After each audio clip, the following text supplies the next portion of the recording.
In a world where preseason Super Bowl favorites crumble under primetime lights, where the league's most explosive offense is reduced to a whimper by a hungry Eagles front, where a quarterback's growing pains echo through the silent U.S. Bank Stadium, and where the Green Bay Packers barely escape the Grim Reaper disguised as a two Giants win team.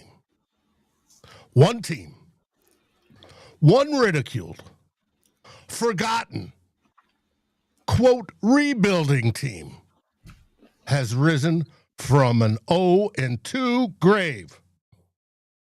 7 wins in 8 weeks.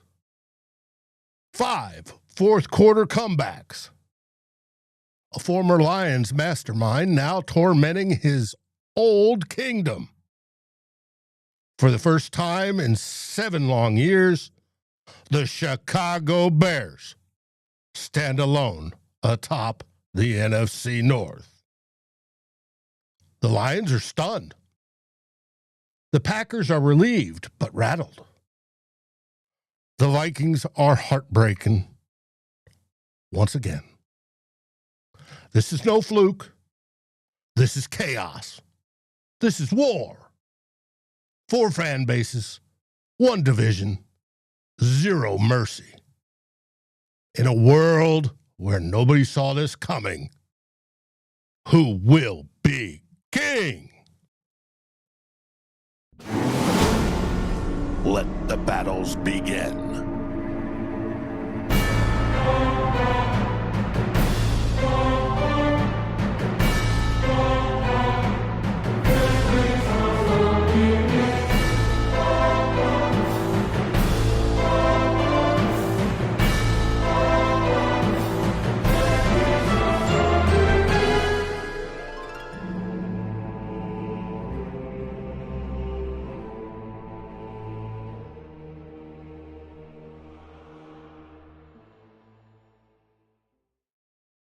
Yes, indeed. The Bears are in first place. And welcoming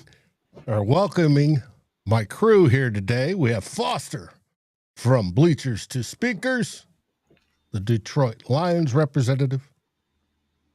And we have nobody from Green Bay because they're too afraid to come on the show. And we have Pay from the frustrated Chicago Sports Fan Channel and his first place Bears. It's got a good ring to it. I wondered what you thought about it. Oh, yeah. It's been 7 years, Dave. Wow. 7 years since the Bears sat in first place by themselves. 7's a good number. Yeah. You can win in dice with 7 lucky years. But let's not wait 7 long years again. Let's make this a yearly thing. Well, 7 wins, right? Yeah, 7 wins, 7-3. Wow. It usually happens about once a decade. Same with the Lions back in the day. Mm-hmm. But it is what it is. And I can tell you the rest of the division is shocked. Shocked, I say. The word fraudulence even come up. Wow. That's funny. Shouldn't it shouldn't the word fraud shouldn't be coming up from a team we beat, but hey, you know. Hey, no, we gave that one away. That was pure and simple. But we'll get into that. But first, let's go over Week 11 recaps. We'll start off with the team in the middle, the one we all love to hate, the Green Bay Packers. Storyline for this game was it was an absolute trap game for the Packers. The Packers played down to the 2-8 Giants that had just fired its head coach. and was starting Jameis Winston looked like completely dysfunctional for 50-plus minutes. That is, the Packers did. And then they made just enough clutch plays in the final 8 minutes to escape with a win that felt more like a loss in the locker room. Did either of you guys catch any highlights from that game? Or lowlights? I caught the horrible Harlem Shake that Jameis Winston tried to pull off. That's about what I got out of that, but not too much of the game. Go ahead, Bay. No, I had, usually on the quad box when I'm watching stuff on Sunday, I try to have some of our upcoming opponents up there just so I can get a little bit of a read. That's how I was zeroing in on Mr. JJ before our match there, Dave. Mm-hmm. But yeah, I was watching this game from the Packers, and the Giants had a late lead, and I don't think you can push it away. It's like, Jordan Love had to lead the game for a minute. Jacobs, he left the game, didn't come back, and he might be missing some time. Mm-hmm. I don't think you can dismiss the Giants in just that way, just because it was just injuries for the Packers. No, I think the Packers are trash. Well, they did play for 3.5 quarters some absolutely sloppy, uninspired, and borderline incompetent football. I'll give you that. When is Toyota-thon? I just want to make sure we're all on the same page here, because Jordan Love, when it's not Toyota-thon, they should be looking for another quarterback on them during those months. His performance in that game and his performance for the last few weeks, he throws some really, really bad passes. It's a lot of the interceptions he has this season, head scratching. Mm-hmm.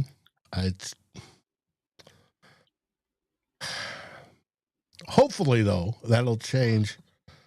Well, hopefully it won't change this weekend, and we can go up there and demolish them. But we'll get to that. Fingers crossed. Yes. Now, that was the Green Bay Packers pulling it out at the end to defeat the New York Giants. Oh. It happens, folks. But they dropped a third in the division. Or second. They went to second in the division. Why? Because the team that was in tied for first and could have been better lost as well. Foster, you want to tell us about your game? Yeah, it wasn't a pretty performance. We had some played on Sunday night, and the weather wasn't great, and it just appeared that the Lions were ill-equipped for those type of elements. Obviously, we're kind of known to be, better in more opportune weather and in a dome setting, and yeah, it turned out to be a field possession game, and the Eagles took just more advantage of that. They were able to convert on 3 field goals. The Lions elected to go for it on 4th down a lot more. We went 3 for 13 on 3rd down, and we're 0 for 5 on 4th down, including a fake punt where I think the Eagles kept their starters out there. So they were pretty prepared for in the event that we did try to go for it. And so, yeah, we had a couple batted balls, one that resulted in a interception, and the defense did a good job. They were put in some pretty bad situations with the interceptions and the 4th down situation. So they kind of held up to their end of the bargain. They only gave up 16 points the entire game, and neither quarterback really played well. Goff only completed 37% of his passes, 14 of 37, one touchdown. McCarthy had better passing rates.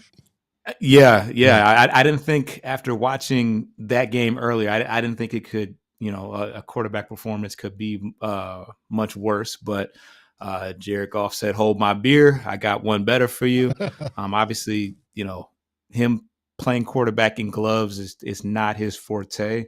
But yeah, the defensive line of the Philadelphia Eagles, were pretty dominant. Jordan Davis, Jalen Carter, and the trade acquisition, Jalen Phillips. They all were a major factor in the game. And of course, the Lions faithful is like, that maybe an acquisition at the trade deadline would have been nice. They're watching the results of what Mr. Phillips was able to bring to the table. But towards the end of the game, there was some controversy. Of course, there was a kind of a phantom pass interference call, which I think across the league, everybody could pretty much say was pretty tic-tacky. Some say that it might have even been offensive pass interference. But yeah, we had a lot. We left a lot of opportunities on the table. The most concerning to me was the Amon-Ra St. Brown, which is obviously one of Goff's most favorite targets. They only converted 2 of the 12 targets. A lot of those targets were on those fourth downs where I don't know if it's the play calling, but as soon as the ball left Goff's hands, it's like it didn't even look feasible that the pass will be completed. So it's leaving a lot of Lions fans pointing fingers at, is Goff the guy that can take us to the promised land? Who can make the calls? Is that Sam Laporta absence a bigger issue than we thought it might be? I mean, me personally, I thought, okay, well, we still got a lot of weapons. We got more opportunities for Jamison Williams, who did have a pretty good game, and Gibbs had a not via the run, but in the passing game, he found a way to get loose a couple of times. So that was good, but Isaac TeSlaa continues to be pretty absent, and 10 errant targets to Amon-Ra St. Brown is something that you did not expect to see, and he even dropped a couple questionable passes as well. So we got some work to clean up, and we certainly need to handle our the Eagles was a measuring stick for us, and they are coming off a Super Bowl, and we now know that we are likely a tier below that. We gotta change some things around, and it's very important that we get it. It just showed how important home field advantage is for us, which I'll talk about a little bit later as far as the weather and things of that nature. But they were able to kick field goals, and we were going for it on fourth down and not converting. So that ended up being the deciding factor.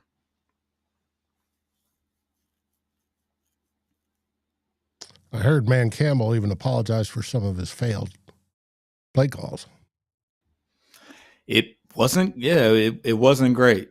And with him alleviating John Morton of those, of that role, he put even more pressure on himself to make, get the job done. Everybody was singing high praises, and we were all, having a good old time at the way we did the Commanders. But now that we're facing the NFL, NFC elite, it gets tougher. Absolutely. Yeah. It gets tougher this time of year. People are party's over. Have identified themselves and how they want to play, and things are starting to lock in officially for the season. Well, better luck's next time, I guess. And I think Laporta being out is big for you guys. Yep. So we love our tight ends. Now it's pause. Now it's to the only interdivision game we had last week. The Chicago Bears traveled to U.S. Bank Stadium and obviously won. I've already said that at the beginning. Pay, what's your story on this game? And then I'll give mine. They didn't just win, they handled business. That's what happened. Now they didn't do it in the fashion that I would have appreciated. Not that even in the fashion that I would have predicted. In our preview of the game, we called out some issues with the Vikings being able to cover tight ends. We called out the Vikings special teams miscues. We called out the quarterback being, missing targets, every other throw.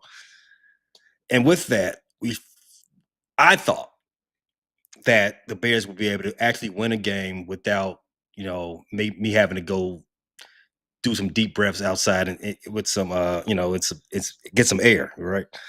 Didn't happen. We still had to take it all the way down to 50 seconds left before we, before the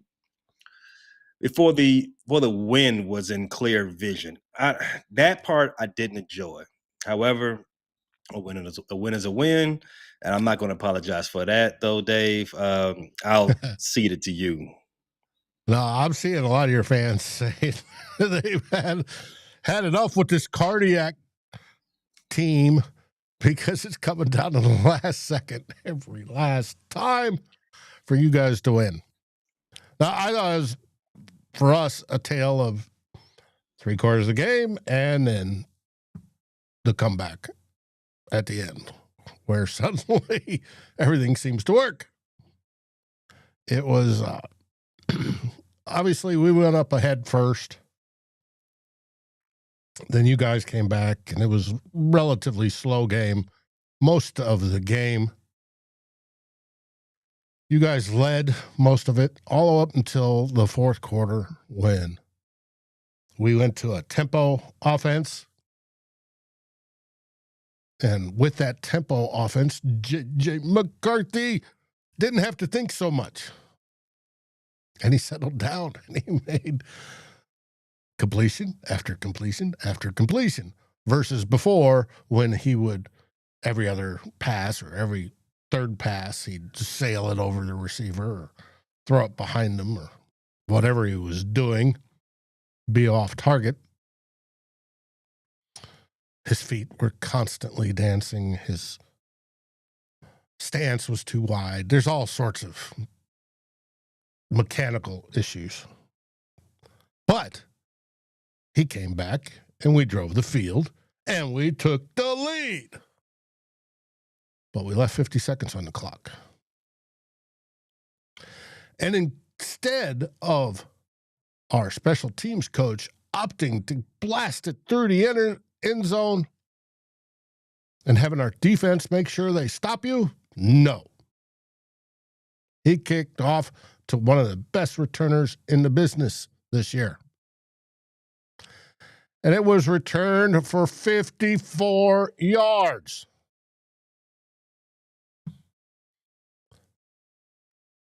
Had all that time. Now, the whole idea of not blasting it through the end zone was, well, they would only need 20 yards to get in the field goal range, or 20 or 30, and they could have done that in 50. Nope. They gave it to them all at once. Hey, yo. And then you guys just ran it down the clock to 0, or just shy of 0. Santos came in, did not miss this one. And you guys won. 1917. It was heartbreaker for us, the fact that we couldn't sweep you, that you won in our house. But we played so poorly. Absolutely so poorly, especially on offense.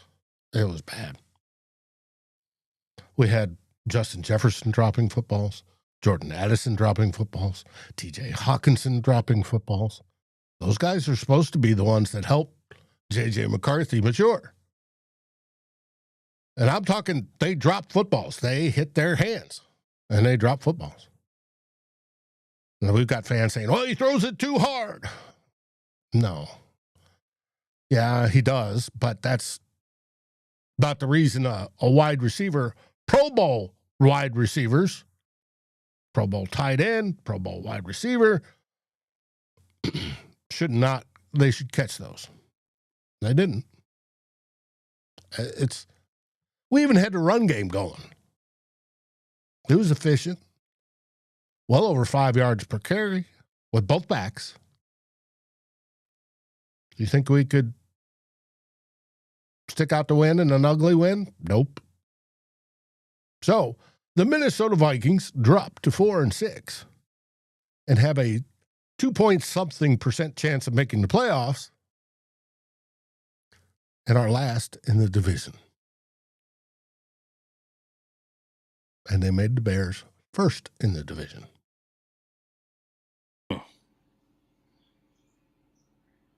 Once a decade, brother. Once a decade. Math needs a little bit more math, but, we'll take it. Oh, it's been a rough week in Minnesota. So, Broski Bear says the difference in the game was 2 turnovers. Lucky it was only 2 turnovers. Yes. J.J. McCarthy's 2 interceptions. And those 2 interceptions came on first down, if I'm not mistaken, too. They may have. The one to Kevin Byard, I think Kevin Byard just, he's a vet. He tracked him, so I don't think that was a very. I don't blame McCarthy for that first interception he threw to Kevin Byard. It's a little underthrown, but those tend to happen. The second one, brutal, terrible.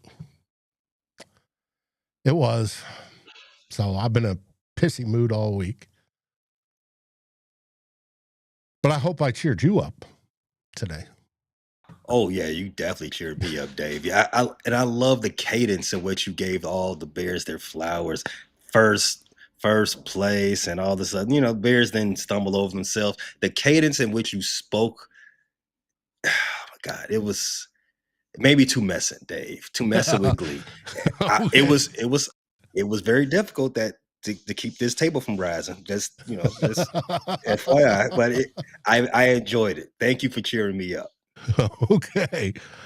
All right. Right now, it is time to take a break. Maybe get some Garrett's popcorn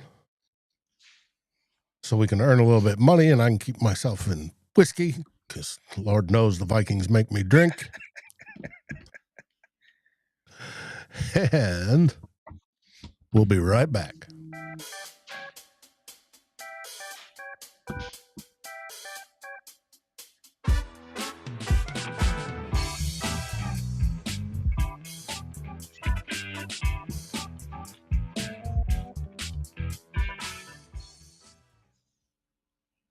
And we're back. All right. There was week 12 or week 11 games in review. We've already celebrated the Chicago Bears being first in the NFC North.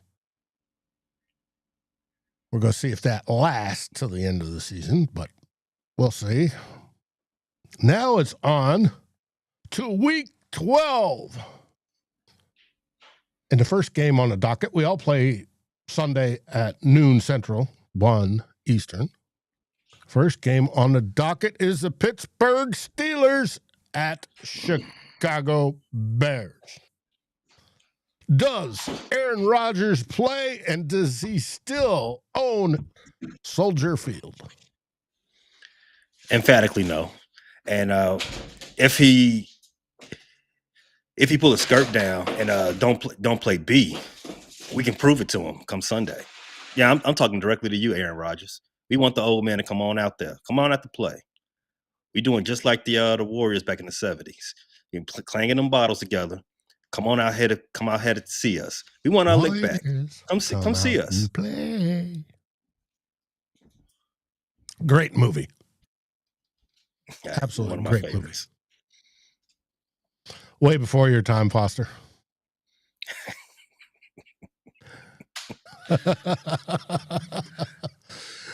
Broski Bear asked what I'm sipping on. Damn near the last of my Ide and Stills Irish.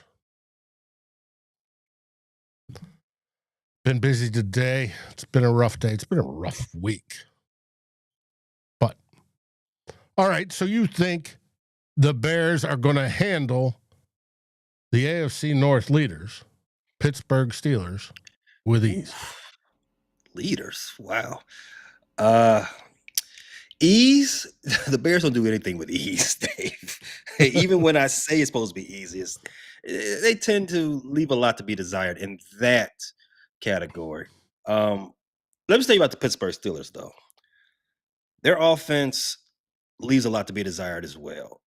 Aaron Rodgers, I don't even think he averages 200 yards yet, but I had to look at the numbers. I haven't really got into the preview portion of the week yet, but I do know this: that man looked washed. He doesn't look. They signed him to be an MVP, Aaron. He's far from that. They're getting the Jets, Aaron, right now. They're getting the worst version of this part of the Brett Favre's career, right? And I love that for him. I love that for the Bears' chances come Sunday. The defense for the Pittsburgh Steelers is not a typical Pittsburgh Steelers defense either. I don't think their defense is all that great. I think the Bears have an excellent shot to go ahead and continue the good vibes, continue putting wins up. First stop Pittsburgh in the Pennsylvania tour come Sunday. Now, if Aaron does tuck tail and duck the Bears so we can't get that lick back, okay, that's fine. We just take it out on Mason Rudolph. He used to get hit in the head, getting hit over the head with helmets, right? Or was that Duck Hodges? I don't remember. One of them Steelers quarterback. Whoever line up on the center, we put them in the dirt. We're gonna put them in the dirt, and then we're gonna put them in the blunt. The line opened up 1.5. Bears favored, but once Rodgers' uncertainty, it's gone to you're favored by 3. Home field advantage. Now, even with all the bravado and confidence that I have, again, still, the Bears don't make stuff easy. I still need to see more from my quarterback. I need to see him start to be a little bit more consistent. The franchise quarterback needs to play better. There was no excuse for him to have like numbers like JJ McCarthy last week. Some of the drops, the drops happen, but some of the passes, we've been talking about this since the first time the Bears played the Vikings. Passes too high, he's leading receivers too much, things of that nature. That part of it just needs to get together. Everything else though, Dave, I don't have an issue. His command of the offense, the defense. The defense is what it is. Defense is just bad. You got too many guys out. Too many high-profile defenders are out. Maybe getting one back this week. Maybe fingers crossed. Well, maybe I don't know. Fingers crossed on maybe Jalen Johnson be back this week or in the near future. Kyler Gordon is supposed to be back from IR this week. We haven't heard that he's been activated or his practice window has been opened up, but everything that Ben Johnson told us ever since he was put on the IR is that Kyler is not an extensive injury and he should be back when he's supposed to be back. That's this week. We need to see Kyler back soon. Well, we cannot continue to play these games with Nashawn, Blackwell, McLeod, and all the rest. We are the herd is thin enough, and we're getting out of these games with smoke and mirrors. And I think we can go a long way with getting some of these defenders back. TJ Edwards, like I said, Kyler Gordon and Jalen Johnson. Get some of those guys back. We can start actually envisioning a clear path to doing some real damage come December and January. But first things first. We owe the Steelers a little bit of smoke. Well, we had our Edge 3, Dallas Turner, the young second-year player, have a standout day last week because he was going against Benedict. You're never going to get that left tackle fixed, are you? Well, Benedict is an undrafted guy from Canada, the Canadian Eagle.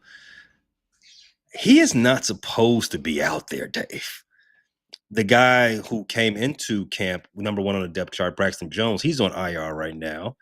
But then again, Braxton Jones is not supposed to be anybody's starting left tackle either. He's a 5th-round draft pick.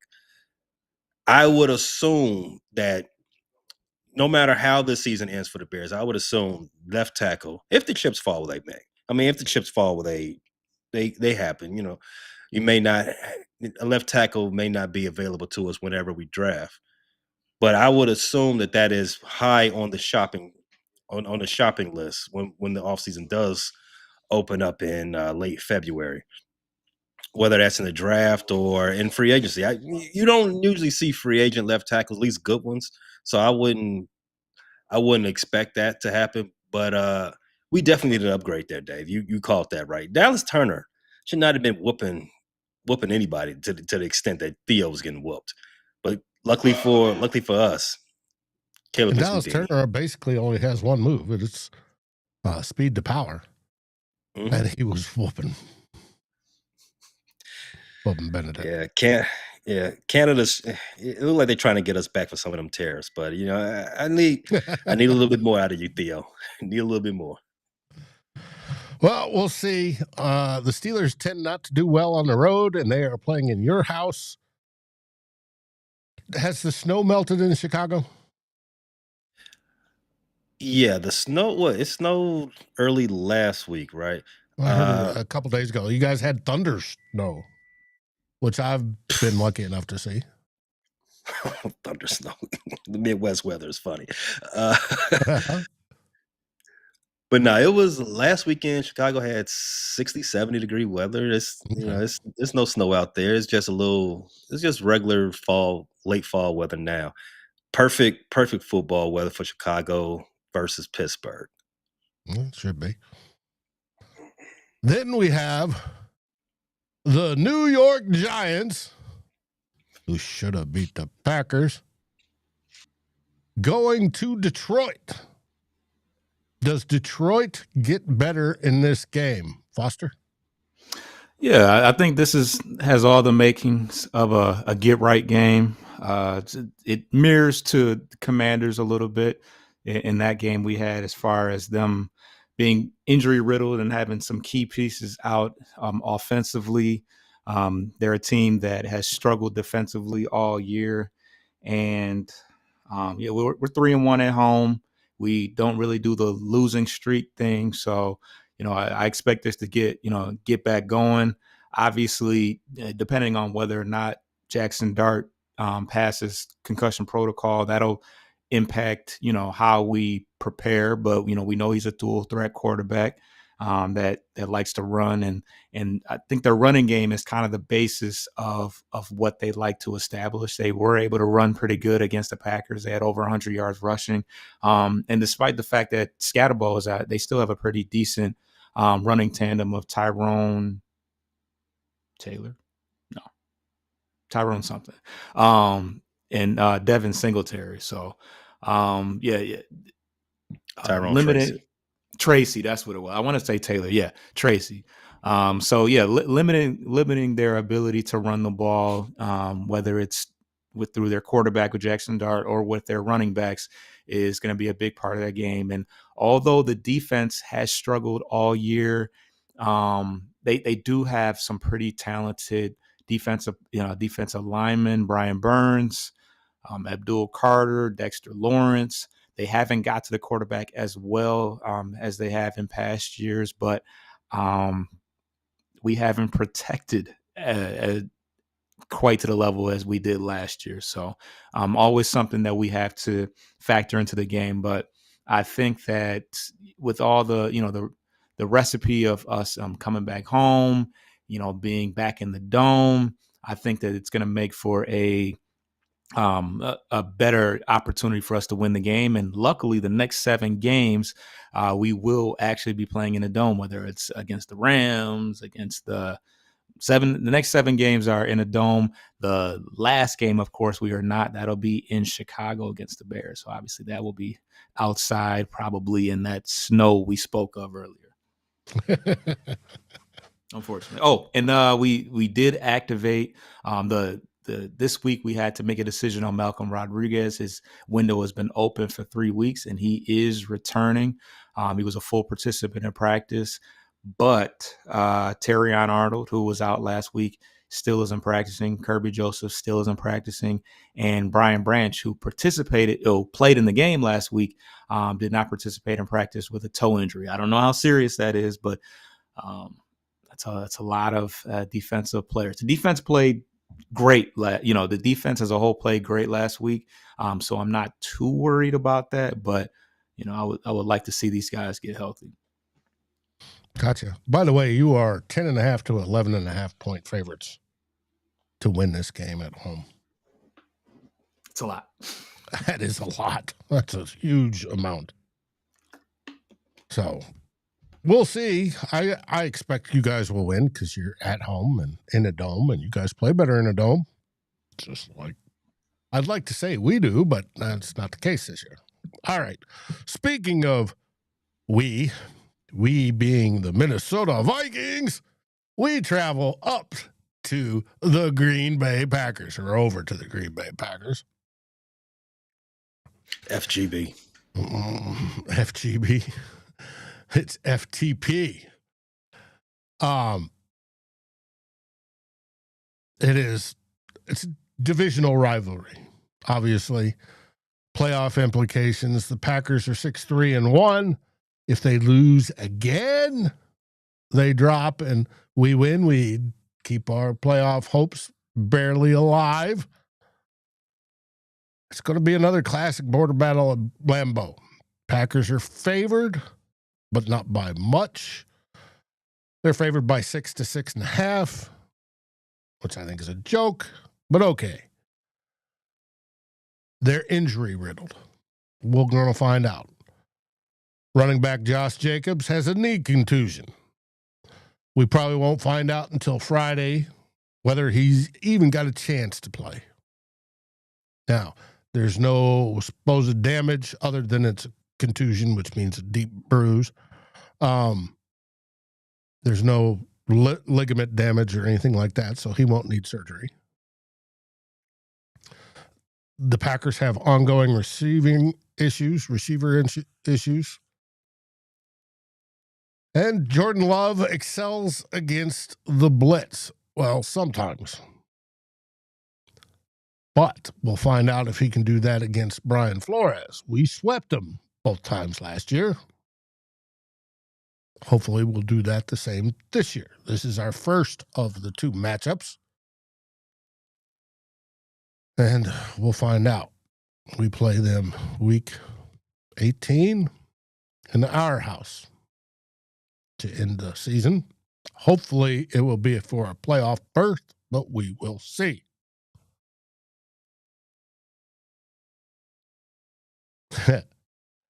Packers fans are saying Love owns Flores.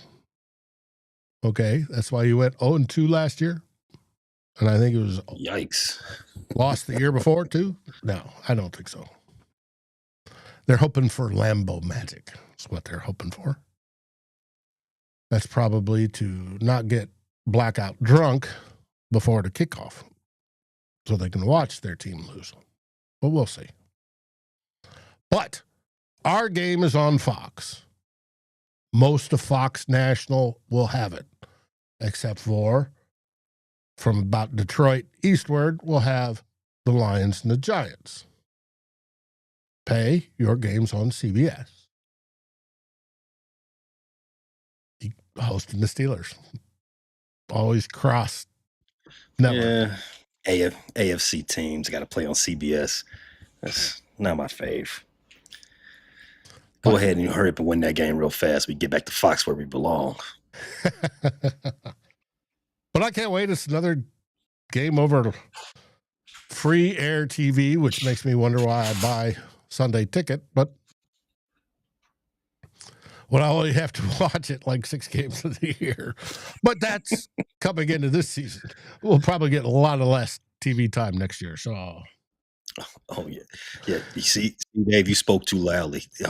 All your 7,000 followers. One of them snitching to the NFL right now. Like, hey, you gotta plug up that hole. But it is what it is. So,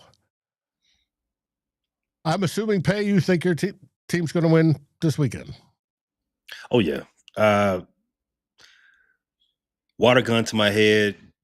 Death Star, death ray pointed at the earth. Who do I think is going to pull this game out on Sunday? Chicago Bears. Caleb all the way. Foster and his Lions. You think they're going to have it in the bag? I do believe so. Okay. Well, I'm rooting for the upset of upsets. I can't wait. I can't wait for JJ McCarthy, who says he's really, really close to figuring everything out. And he has improved. There are signs of improvement, and there are flashes of absolute brilliance. If he pulls it all together, Packers don't stand a chance. But we'll see. They suck. They do. They do. They lost to the Panthers. They almost lost to the Giants. Yeah, they did. They did almost lose to the Giants. Well, I mean, let me not do too much on the Panthers. They do have a better record than the Kansas City Chiefs. So, I mean, maybe the Panthers are actually good. You know what? Let's not go too far. Let's just stay let's stay at home base. Packers are weak. Heck, they tied with the Cowboys. Seriously. But the 3-5 Cowboys. With one of the better offenses. If only they had a good defensive rusher. Any last words there, Pay? The only thing we want to say here, Dave, is from sitting at the top of the mountain, air smells good up here. By the way, I'll let you all. I'm happy you all kept it clean while you all were sitting up at the top. You all, I like it. You all good housekeeping. Good housekeeping. I hope you feel the same. How the Bears kept the basement. The only thing we have to say up here, bear down. What shows have you got coming up, and where can they find you? So later on tonight, we have Pay Dirt, our weekly football parlay builder, where we just talk about some little sports gambling, make a little money for the holiday season. Later on in this week, we have our preview of our matchup coming up with the Steelers. We also have a cross show with head honcho of Fans First Sports Network, Jeff Hartman. We had a cross show with that, so that will be posting at some point Saturday. So be on the lookout with that. All those guys who talk a lot about the Steelers, very informative group of guys. Yeah, so that's what you got coming up on the rest of this weekend. Really good stuff. It's not a waste of time. It is always a fun time when you check out the Frustrated Chicago Sports Fan channel. Available anywhere you get pods: Apple Podcasts, Spotify, YouTube Music, Amazon Music, Pandora, and all the rest. And everything is also available free of charge at YouTube. Mm-hmm. Foster, you got any last words you want to part before you go in and win this Sunday? I just got to bounce back. That was, Sunday night was not fun. And we need to get need to get some consistency. We need to have a couple consecutive games of success as opposed to having to do all this recovery. So hopefully I think that we're set up as far as the venues. We're set up for a nice stretch down the what do you call that? The home stretch. Down the home stretch. Okay. Now, what have you got coming up on your channel, and where can people find you? You can find us at Bleachers to Speakers. We will have a preview to the game against the Giants probably on Saturday morning, and then we will be bringing you a post game as soon as it's over, around 4:30, 5 o'clock. Very, very good. Now, all my fans, the ones that are watching, know where to find us. We are at Vikings First and SKOL You're obviously here. So it's, you know where we can be found. You can find all our shows on our podcast feeds as well. Podcasts you can get anywhere you get your podcast. Apple, Spotify, yada, yada, bada bing, bada boom. Tonight, we have X's and SKOLs with Locked On Vikings, Luke Braun and Tyler Fornes. They're going to go over the game film from last week, and we're going to highlight Dallas Turner, Jalen Redmond. We're going to talk about what's wrong with J.J. McCarthy, Josh Metellus, and T.J. Hawkinson. Just to name a few. Tomorrow night we have the real Forno show as he previews the game against the team from Wisconsin.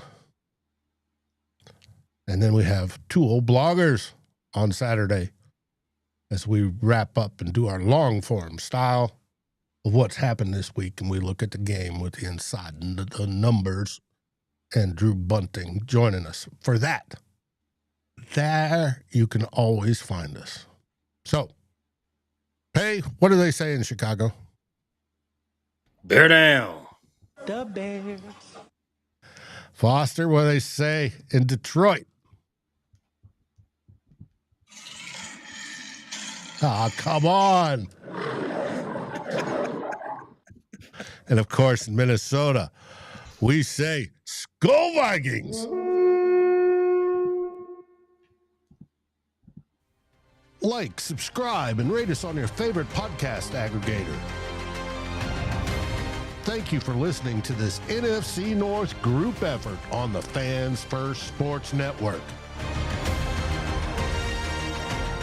This has been a frustrated Chicago sports fans, Bleachers to Speakers, Vikings First and SKOL, and of course, the Fans First Sports Network production. Thank you for listening.